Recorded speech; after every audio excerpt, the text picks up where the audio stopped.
So 20 years ago, I did write a book called The Barbarian Way, and I never expected to revisit this in a series.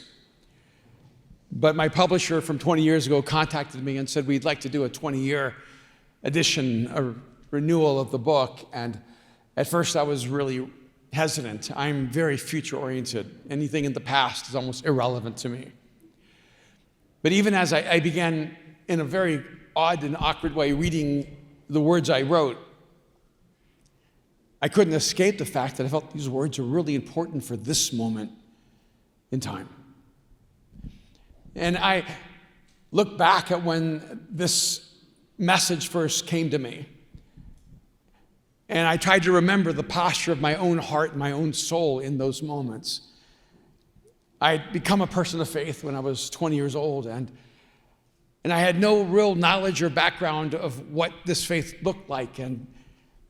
And so it was so exciting and vibrant, and there was a sense of passion and urgency to every aspect of my life. It felt almost as if coming to faith generated or regenerated every cell in my body to want to be fully alive. And then I kept stepping into the experience that we call church and Christianity, and this faith that we have that is supposed to be an expression of who Jesus is. And frankly, as the years began to pass, I felt incredibly delusioned, wondering how in the world could what we created in Christianity be an authentic expression of who Jesus is. It's not that we were bad people. In fact, maybe the opposite was true. We were really good people, like the best. We were the nicest people in the world. We were kind and gracious, accommodating, accepting. We were like Labradors in a world of Dobermans. And I wondered, is this what it's supposed to look like? The movement that Jesus started 2,000 years ago through his brutal sacrifice. And what began to overwhelm me was the sense of domestication that would best describe what faith had done to so many of us. It's a crazy thing. There are some species you cannot domesticate, but you can bring a level of domestication to almost any species. All you have to do is have a two-layered strategy. You make sure that they're safe, and you make sure that they're fed. And when an animal is safe, they no longer need to exert that aggressiveness that living in the wild demands. And when an animal is fed, they no longer have to have that valor, that courage to go out on the hunt and risk their own lives, or they would starve. The theories around, of course, chickens and why they do not fly is that we simply fed them and kept them safe. And if I were to make an honest evaluation of what I saw inside of our own faith, is that we were a flock of eagles that over time had been domesticated and transformed into a flock of chickens. That once we were supposed to soar, be inspirational, be an ideal of what it means to be fully alive, but we settled. And in fact, if you look at history, the faith that is invoked by Jesus doesn't seem to do very well when it's safe. It seems to thrive when we're in a deficit.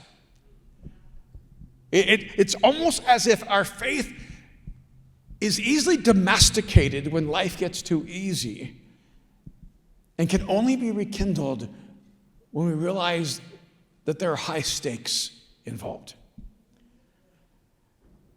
Then I found this particular passage that I don't think anyone I've ever known has spoken from it except for me. It's not a popular passage. It's hard to know how to apply it to life. It's in Judges chapter 11, beginning in verse 1. It says, "Now Jephthah, the Gileadite, was a mighty man of valor,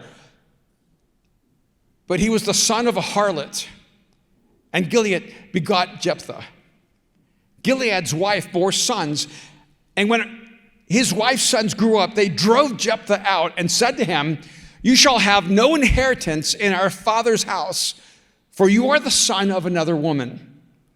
Then Jephthah fled from his brothers and dwelt in the land of Tob, and worthless men bonded together with Jephthah and went out raiding with him. It came to pass after a time that the people of Ammon made war against Israel. And so it was when the people of Ammon made war against Israel that the elders of Gilead went to get Jephthah from the land of Tob. Then they said to Jephthah, 'Come and be our commander, that we may fight against the people of Ammon.' So Jephthah said to the elders of Gilead, 'Did you not hate me and expel me from my father's house? Why have you come to me now that you are in distress?'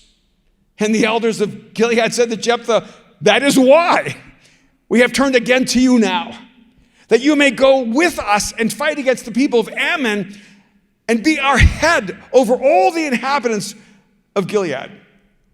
So Jephthah said to the elders of Gilead, 'If you take me back home to fight against the people of Ammon, and the Lord delivers them to me, shall I be your head?' And the elders of Gilead said to Jephthah, 'The Lord be a witness between us.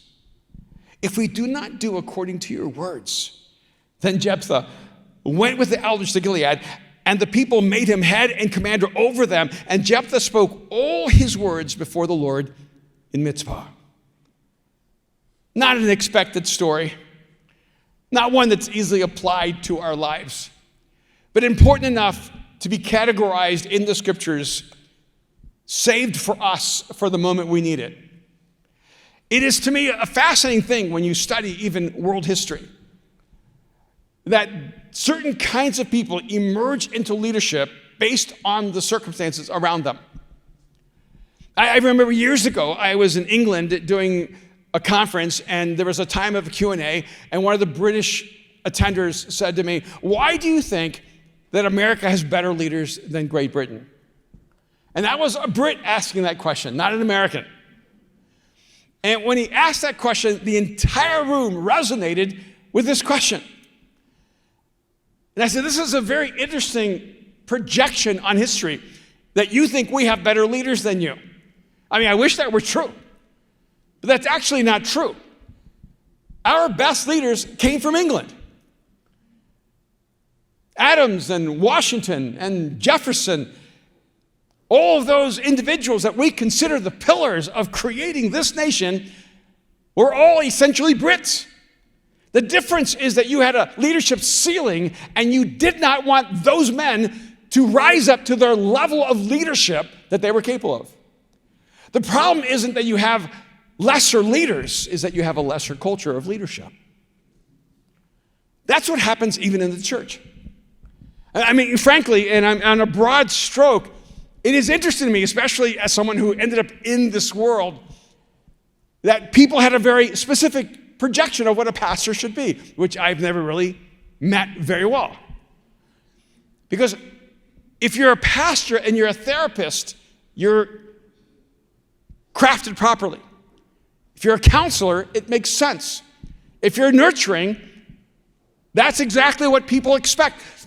Because whenever you're in a domesticated environment, you don't want your pastors to be too unsettling. You want them to make you feel good. You want to come and feel a little more nurtured and loved and appreciated, maybe a little good therapy along the way. But do you really want someone who is disruptive in your life? I remember years ago, a journalist came to Mosaic, and she was doing a study and a story on why churches were growing, and Mosaic became for her anomaly. She said, all these churches I'm studying, the messages seem to be very, very watered down and very accommodating, and the message of Mosaic seems incredibly intense.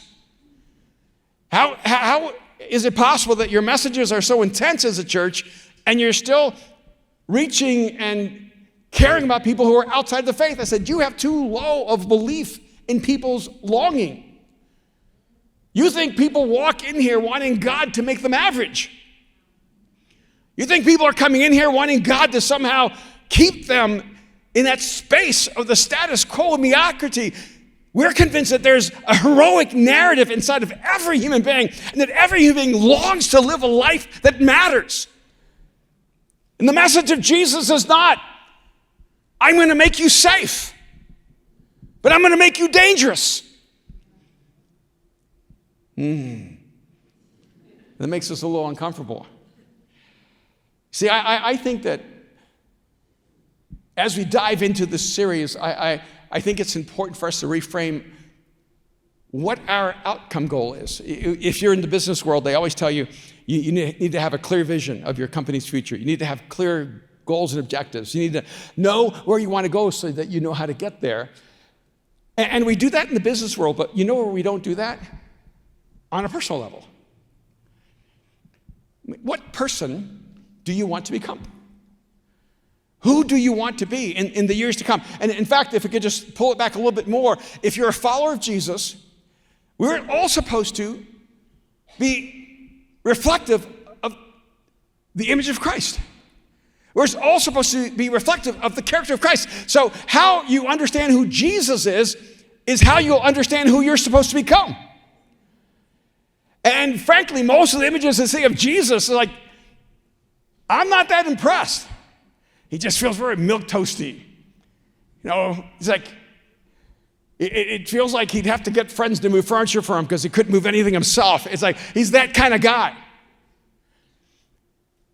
When I read about Jesus, I read about an individual who had such courage and integrity and passion and intensity of life that was unwilling to avoid death to lose his meaning and intention.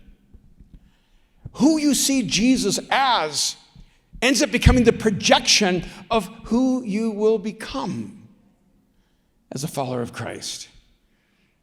And it's also an understanding then of who God calls. See, Jephthah is an important character in history because he's actually not the exception. He's the rule of God. God always finds the person on the outside. He always finds and chooses the unexpected person. He doesn't choose the person who's raised up in comfort. He doesn't choose the person who's raised up in privilege. He doesn't choose the person who chooses the easy path. God has this unusual way to choose the person everyone else has rejected. And so Jephthah might seem like an exception, but look at the cluster around Jesus. Because they also tell you that you can know who you'll become by the 3 or 4 people closest to you. And look at the people around Jesus. The person before Jesus is John the Baptist. Not expected. A guy living in the desert, wearing animal clothes, eating locust and honey, yelling at everyone who's religious, telling them that they were hypocrites and vipers. Not very accommodating, not particularly nice, but definitely weird. And so here you have John the Baptist foreshadowing the coming of Jesus. How is it possible that out of the movement of Jesus, we end up with a movement with robes and stained glass and cathedrals, when just before Jesus is John the Baptist? The guy living in the desert, eating locusts. That's enough for me. The honey I get to wash down the locusts. And then you go, oh yeah, but John the Baptist, maybe he was like the parallel opposite. He was the contrast to Jesus. But then you look at who was Jesus' closest friend? Peter, a rogue fisherman, a guy who lied through his teeth, a fisherman who took a sword and cut off a Roman soldier's ear because it seemed like a good idea. That's who was Jesus' closest friend. I love that moment because it says Jesus took the ear and put it back on. And you think Jesus can't fix your stupid mistakes? I can just imagine that moment, like, Peter, man, I don't know what I'm going to do with you. I think Peter was going for his head, and he missed because he wasn't a very good swordsman. It would have been kind of awesome, though. Peter, I don't know what I'm going to do with you.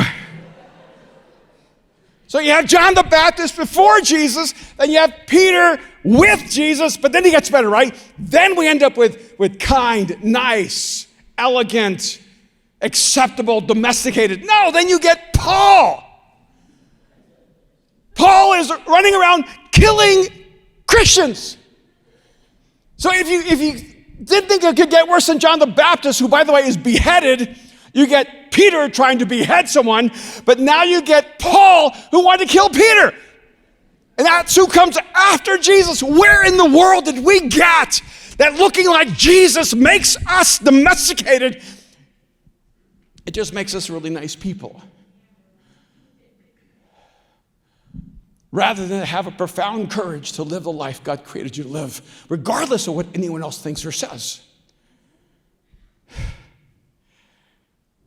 Now, Jephthah the Gileadite was a mighty man of valor. They only gave him one positive characteristic: valor.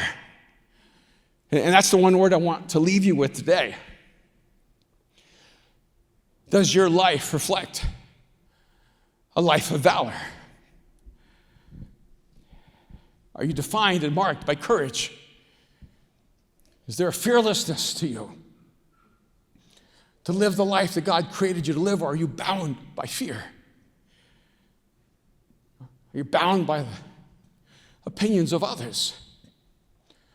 Are you bound by the fear of the future and the fear of rejection? And he was the son of a harlot, which, by the way, that's a prostitute. I know we don't use the word harlot a lot. I hope you don't. Okay, I'm assuming you do not use that word very much. But I chose this translation because I wanted it to be harsh. He was the son of a harlot. But why would God do that? Well, it's pretty consistent.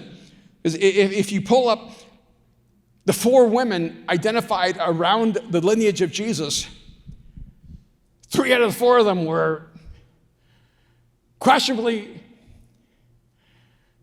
immoral. You have Tamar, who pretended she was a harlot so she could have sex with her father-in-law so she could have a baby. Oh, I shouldn't have said that. Now we're rated R. But the Bible is. You go from Tamar, who pretended she was a harlot, to Rahab, who was a harlot and helped the Israelites, and God made her a part of the lineage of Jesus. And you have Ruth, who actually was a good woman, but she was a Moabite, so she wasn't an Israelite, so she was the wrong kind of person to be in the lineage, but God doesn't care. And then there's Bathsheba, who was out bathing naked so that David could see her. And they have an affair, and he kills her husband, and he marries her. So 3 out of the 4 women would be disqualified. And this is what I want you to see with me. The Barbarian way is to understand that God chooses people who are disqualified by others. He just chooses people who were born wrong. This is what the story is telling us. Gilead's wife bore sons, and his wife's sons grew up, and they drove Jephthah out and said to him, "You shall have no inheritance in our father's house, for you are the son of another woman." And Jephthah fled. I am convinced that there's so many people that God wants to use in a powerful way, but we keep chasing them out because they do not meet our standard of goodness. Because we haven't learned how to be a culture of grace. Because we hold people's pasts against them, and we hold their beginnings against them. And we say, you're not the right kind of person, but God never disqualifies people. God never disqualifies people from where they came from. But Jephthah was disqualified by others. He had been born wrong. I wonder how many of us have struggled with that. You ever just felt you were just born wrong? You just were not born with the right qualifications. You came from the wrong family. You came from the wrong background. You came from the wrong world. And God wants you to know that it doesn't matter where you come from. Doesn't matter who your parents were. Doesn't matter who your parents' were. It doesn't matter what your bloodline is.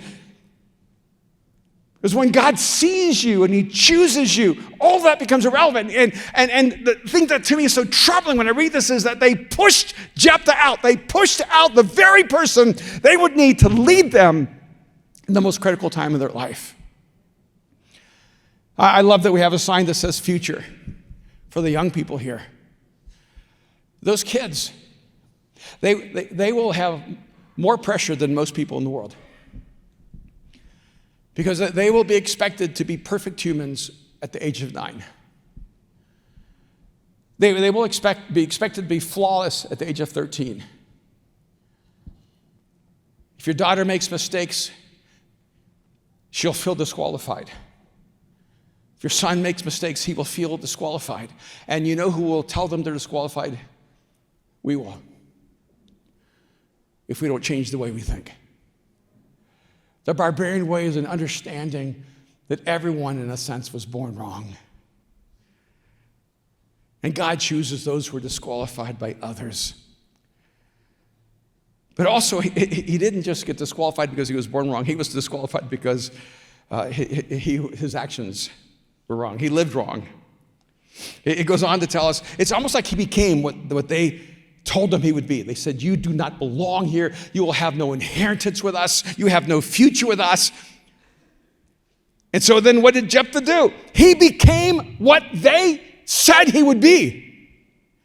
You shall have no inheritance in our father's house, for you are the son of another woman, the son of a harlot. Then Jephthah fled from his brothers and dwelt in the land of Tob, and worthless men bonded together with Jephthah and went out raiding with him. So his very people rejected him, so he found another group of people who would accept him.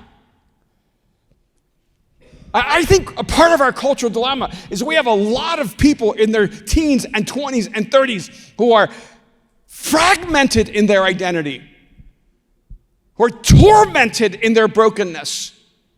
And in the church, they did not find love and acceptance and guidance. So they went out and found other groups that would say, oh, you're exactly who you should be in your broken state of being, rather than we love you in your brokenness and we'll help you move to healing. We would rather be loved by the wrong people than rejected by the right people. He lived wrong. He went out, and in fact, it says he surrounded himself with worthless men. I love that.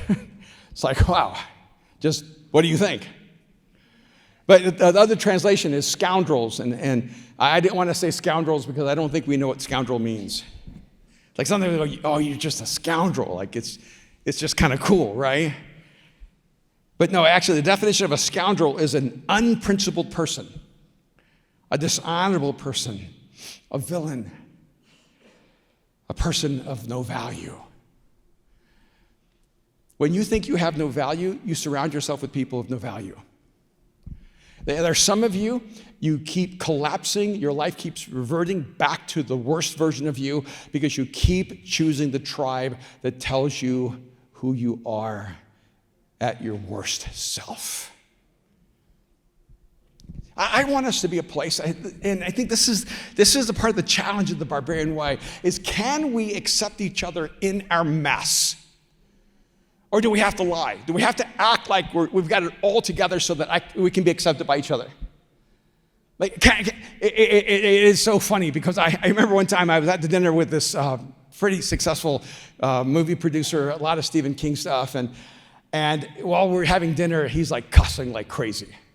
Just F word everywhere. And his wife's like, don't talk like that. He's a pastor. Like I'd never heard that before, right? You know?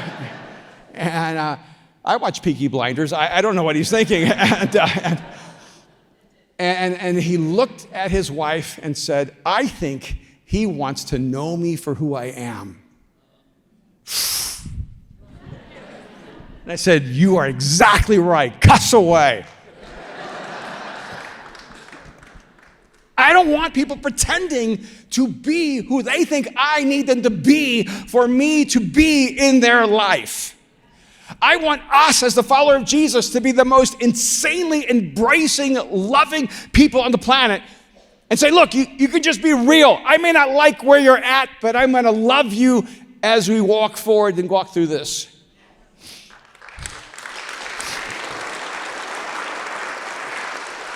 Because Jephthah was disqualified by others and disqualified by his actions. He was born wrong. He lived wrong. But God changed the entire narrative of his story because he was qualified by calling, because he's set apart. Here's the crazy thing. I love how God works. Jephthah thought he was being set aside, but he didn't know that God was setting him apart. See, some of you think that God has set you aside.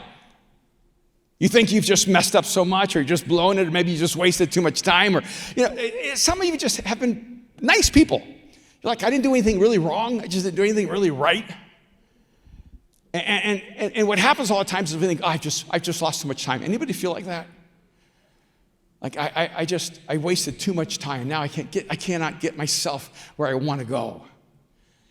And here's the beautiful thing about it is the moment you realize that God isn't setting you aside, he's setting you apart. He's going to use all the pain and all the trauma and all the suffering and all the failures of your life.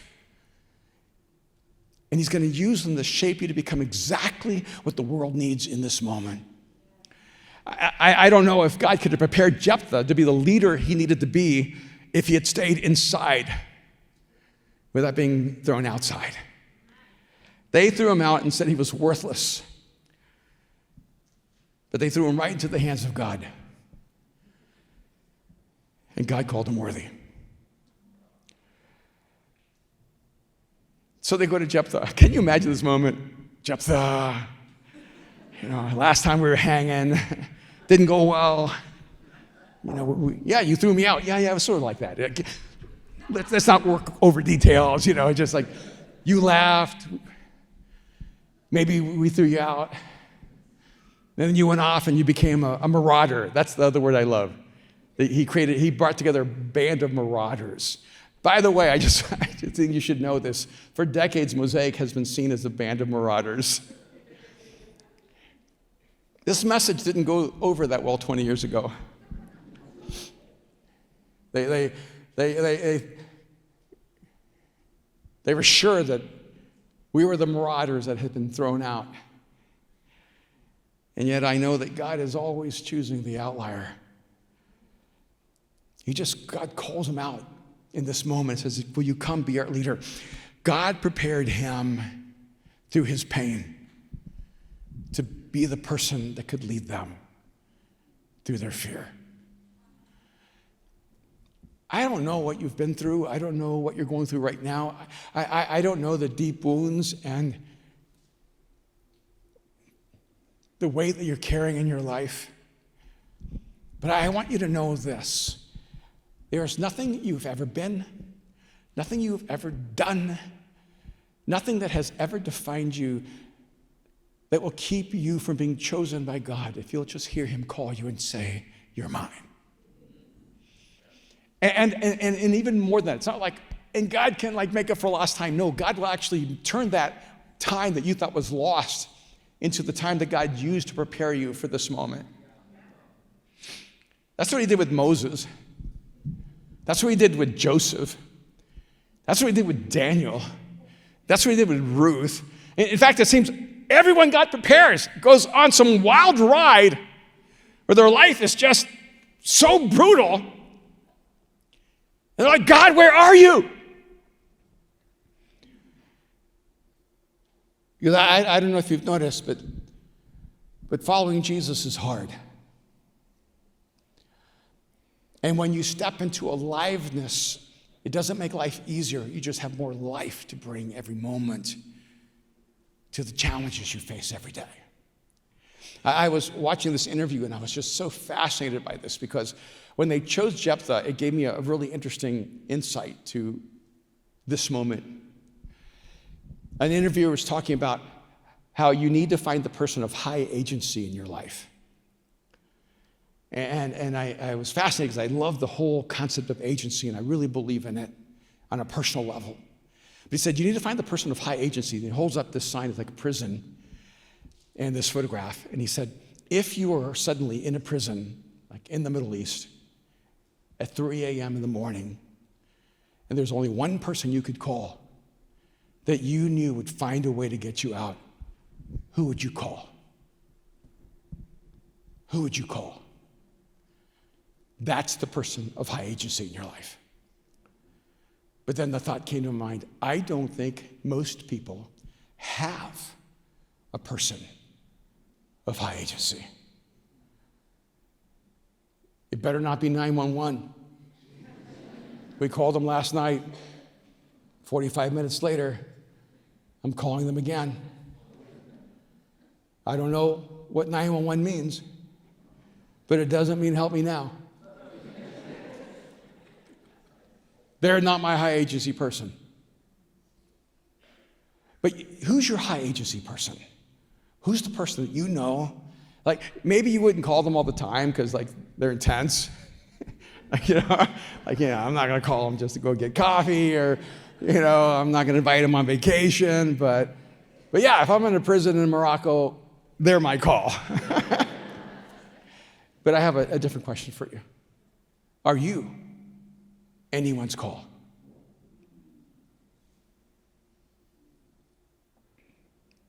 Are you the person of high agency for someone?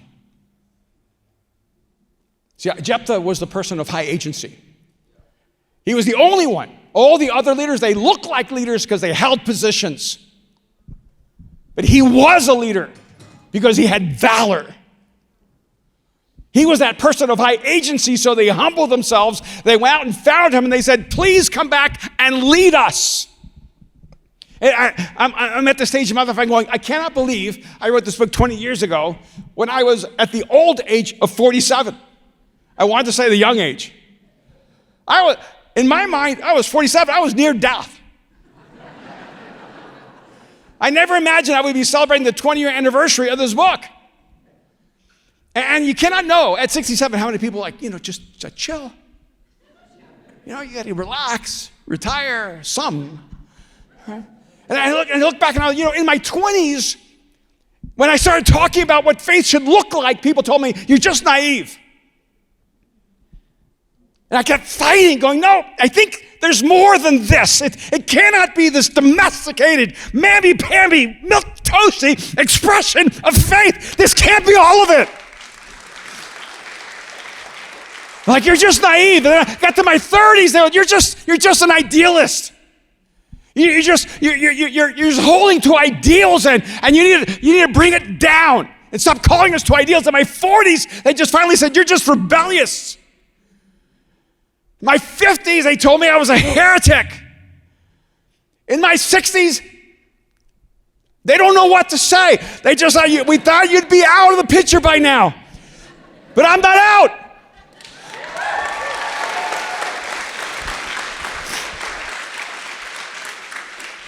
Because I'm going to be that person of high agency. See, I'm going to be that person. Maybe I don't qualify anywhere else. But there is a definition of valor, of bravery, of heroic courage that you would somehow know. If I'm stuck in a prison at 3 a.m. in Morocco, I'm going to call him because he's going to find a way to get me out. Or when I'm overwhelmed by life and my wife just left, I can call them because they'll come and meet me. Or the moment I discover that someone I love has ended their life, I know I can call them. Or the moment I lost my dream or my job, I can call them, because every one of us needs someone of high agency in our life we can call. And I am convinced that as a follower of Jesus, you are supposed to become the high agency people of humanity. See, they'll ignore you until they need you. They'll placate you until they're in pain. They may even hate you until they're so desperate they realize, oh, that's the person who believes in Jesus. That's the person who prays. That's the person who believes. It's amazing when a person's world starts to fall apart, how they look for that person of high spiritual agency that has lived a life of faith, even when it was the most difficult choice. Because of the Barbarian way, you discover that God chooses the unqualified, the disqualified. He qualifies, and then we realize he forges us in that fire. He makes us right by forging us in the fire of life. Shakespeare wrote these words. They've stayed with me for 40 years. In the 12th Night, one of his plays, he said, "Some are born great, some achieve greatness, and some have greatness thrust upon them." I would always carry that statement because I would tell myself, I know I wasn't born great. In fact, my mom would always tell the story. Alex, when he was born, he was such a beautiful baby, curly hair. Duffy, when she was born, she had green eyes, such a beautiful baby. Leah, when she was born, blonde hair, so beautiful baby. Then she would say, Erwin, he looked like a rat. And I do love cheese, so I don't know. And so I knew I wasn't born great. And being a straight D student in 1st through 12th grade, and the last day of high school, my English teacher saying, Erwin, have you thought about going to college? I said, maybe. And she said, you will never make it. And I knew I had not attained greatness. But when I entered into a relationship with Jesus, and all of a sudden, the weight of humanity felt placed in my soul. When all of a sudden I could see that people were filled with loneliness and despair, that people felt hopeless. They were wandering in a blindness, could not see. All of a sudden, I knew that my life had value because humanity needed people of high agency. They needed Jephthahs who at one time led a band of marauders to now come help them find freedom. And when Shakespeare's, but others have greatness thrust upon them, what he's saying to you is that the circumstances of life become the context from which your greatness begins to emerge. We live in a historic moment. And I know we have massive political battles and cultural battles, and people are always worried about the environment in which we live and how the world is turning out. But I can tell you, there is no darkness coming greater than our light. There is no hatred or war or violence coming more powerful than our love.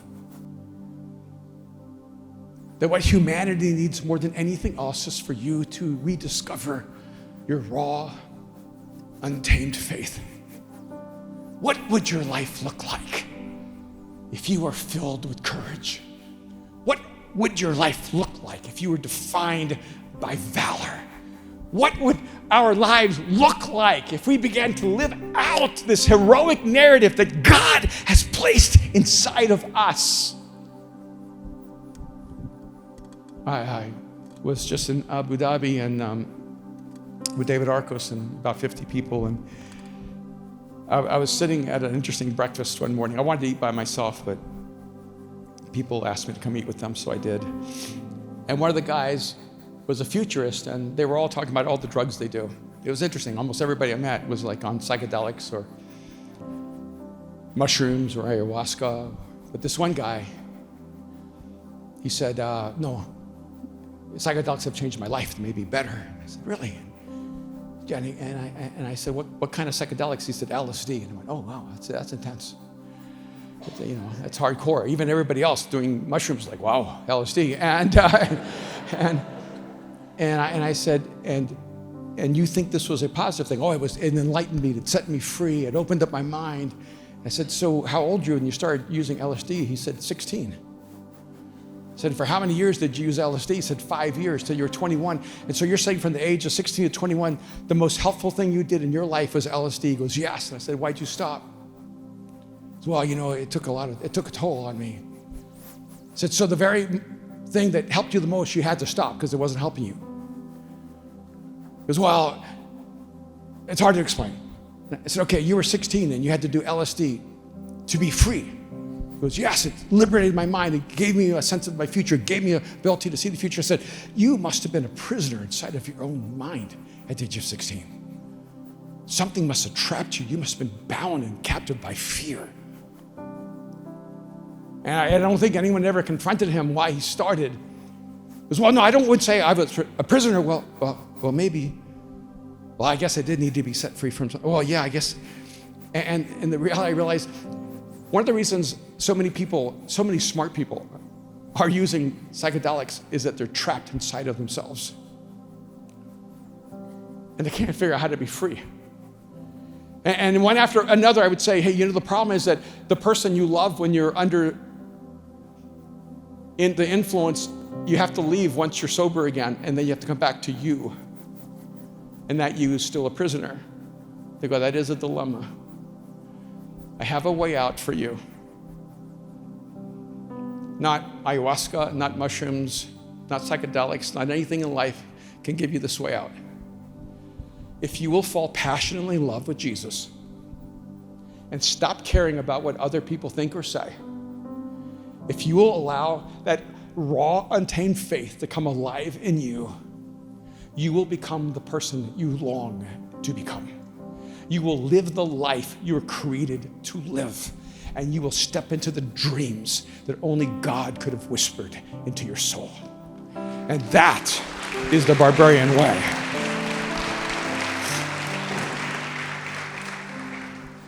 So I just want to ask you, if everyone would just bow your heads just for a moment and close your eyes.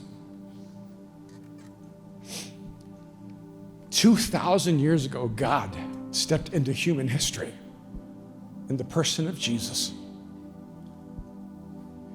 and lived an unexpected, insanely beautiful, powerful life so that we could be awakened from our slumber and live. And if you're listening to the sound of my voice and you've never invited Jesus into your life, you've never crossed the line of faith, I want to be so clear.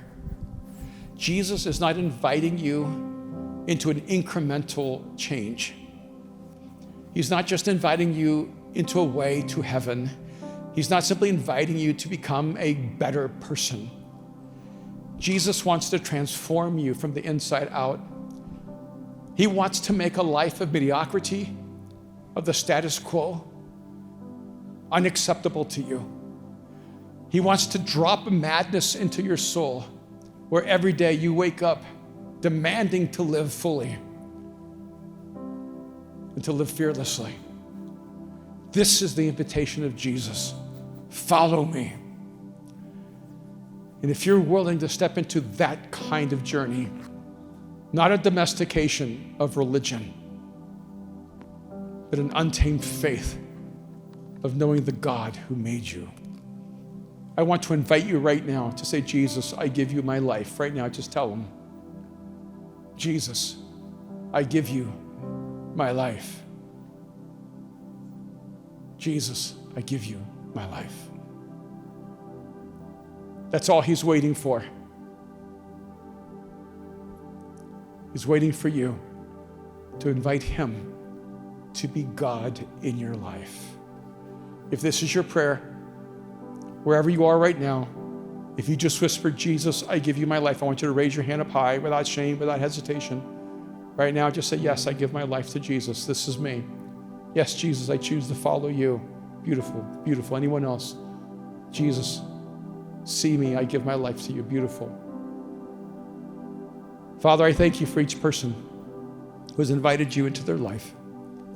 God, I pray that today would be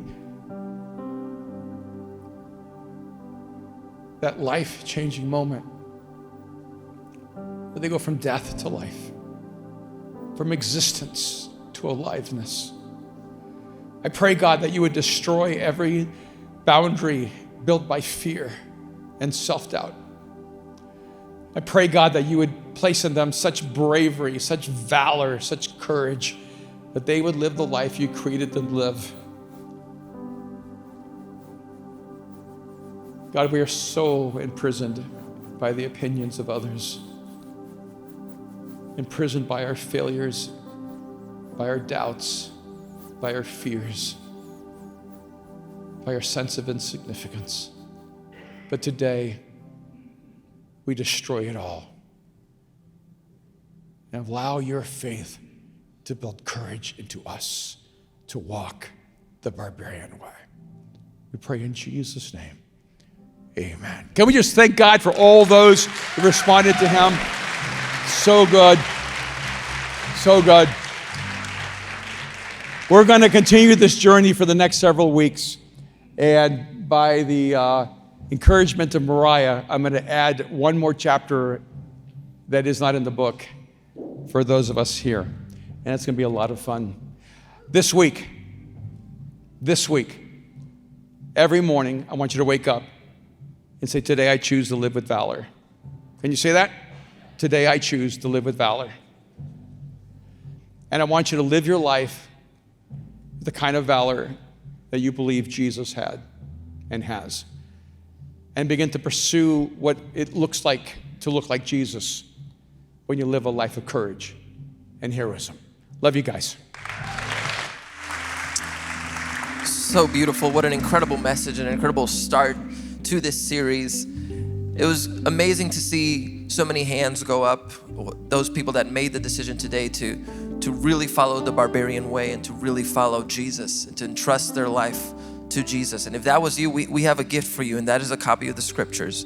You see, this book and these stories and what is in here is going to help you, as Pastor Erwin say, see what it looks like to live a life of valor each day, live a life of courage each day. And we don't want to give it to you just so you can read it on your own. We want to get to know you. We want to connect with you, study it with you, that you become part of this tribe of people that have committed to following Jesus, to following the barbarian way. I'm so excited for the future, for what's ahead. As a reminder, immediately to your left the books are available for purchase, so you can buy your own copy of The Barbarian Way, so you can join a book club. There are book clubs, as Cindy said earlier, all over the city. Just go to mosaic.org and you can find a book club. Our hosts are scattered throughout this building. They have lanyards on. There are people that are there for you. And on top of that, we will have Pastor Erwin signing books immediately to our right. So you can get your copy, then have it signed by Pastor Erwin. It's going to be a great time together. Mosaic, we love you. We will see you next Sunday, and God bless you.